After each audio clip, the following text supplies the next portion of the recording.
So, is the Pro 4 suitable for heavier runners?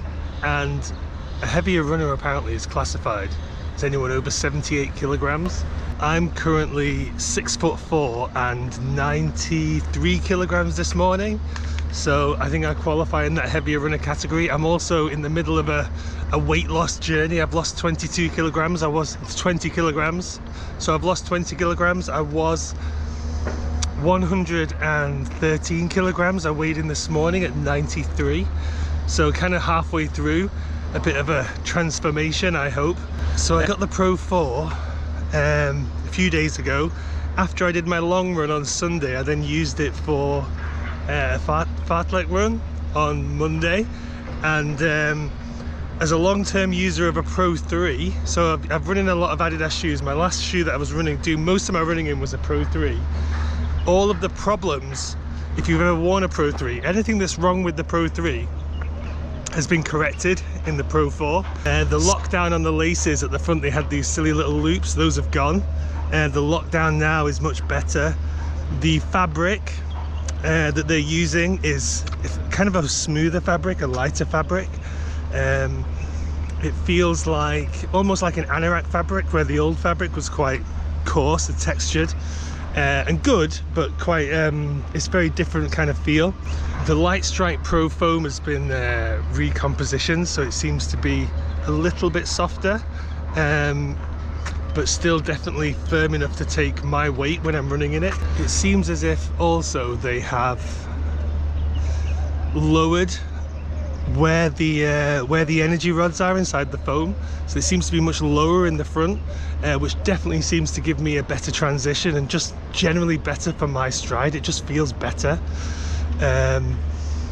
Seems to increase my cadence and helps me to increase my cadence and also my stride length. It's the first shoe that I've worn in a while where I'm actually feeling like I'm using the whole shoe, because I'm quite a mid-foot to forefoot striker. And in this shoe, really, I feel like I'm getting use out of the whole of the foam from front to back from the shoe.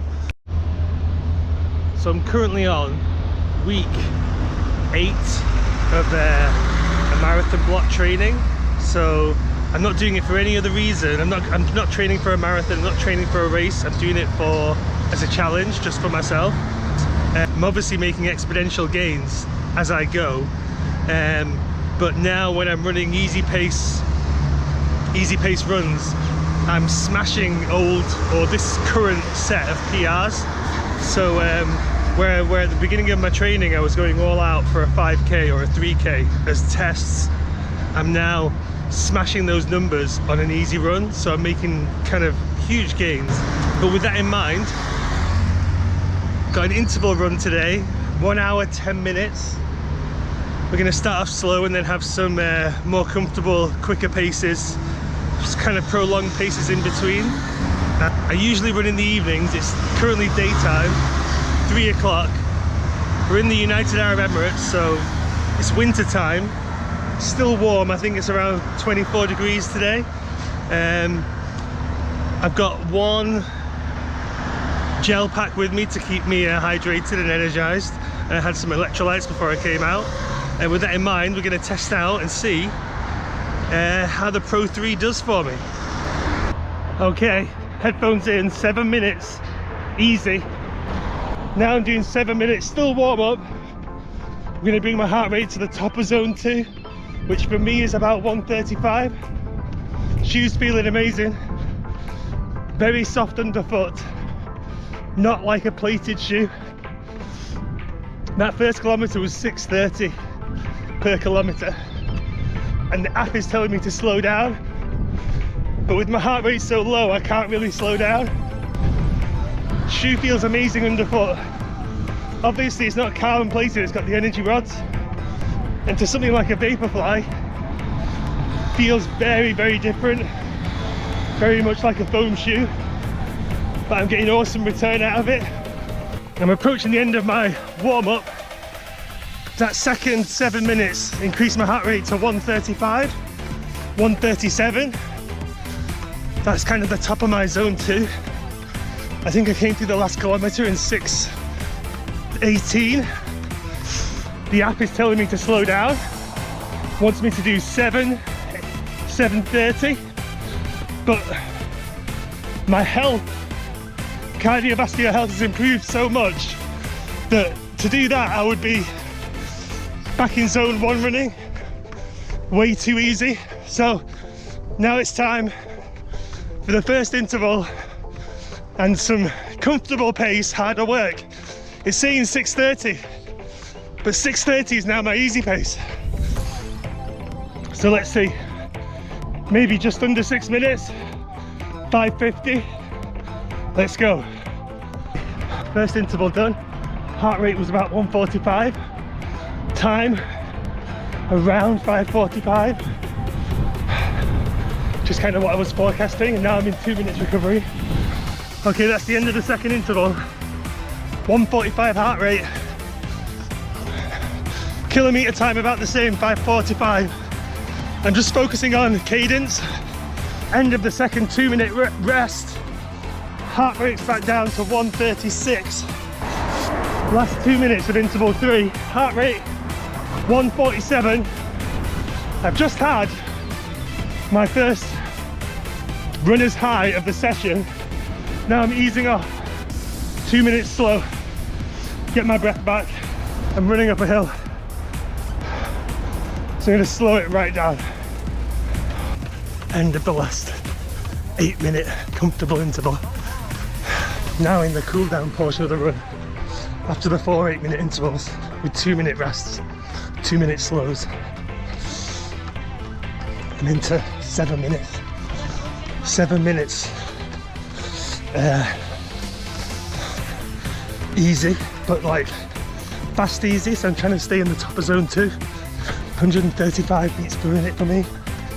137, I'll just dial it back a little tiny bit.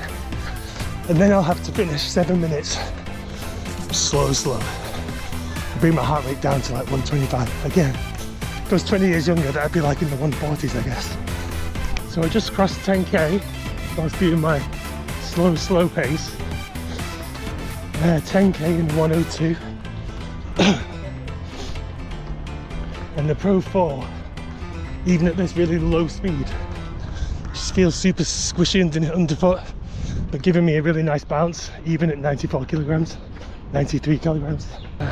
Final thoughts on the Pro 4. It's fixed everything that was wrong about the Pro 3. It seems to be amazing for me in terms of springiness and as a slower runner, not as any kind of intermediate or elite runner. Definitely feel like it saved my legs. It's really easy on my ankles, on my feet, and even at low pace, super springy, and at high pace, at my high pace, it's really absorbing the shock out of the impact, giving me like an amazing energy return, and through the transition seems to be really helping to make me feel like I'm kind of bounding through the air whilst increasing my cadence. So super shoes for beginners, if you can afford it, get the best shoe that you can. And I've ran in a Vaporfly 3. I got one in the sale, 30% off. I also got my Pro 4 with 30% off with a voucher from Adidas. And the Vaporfly 3 is the first proper plated shoe that I had, and you really feel that plate. It's higher in the arch as well, which I really like. Feels super fast. But the first time I wore the Vaporfly 3, completely destroyed my ankles and my calves. That was the first time, and then after that it's not so bad. And the shoe, I love the Vaporfly 3. It's amazing, and the Zoom X foam feels awesome. But I think the Pro 4, so I think I'd pick a Vaporfly 3 for me on a short, like 5-10k. But if you're smashing 93 kilograms, pounding that into the ground over like 20k, half marathon distance, for a heavier runner, it's not anywhere near as protective as the Adidas Pro 4 is. So Pro 4, thumbs up. If you If you enjoyed the video, guys, smash a like, share it, help the algorithm, drop a comment, any questions, any comments, much appreciated.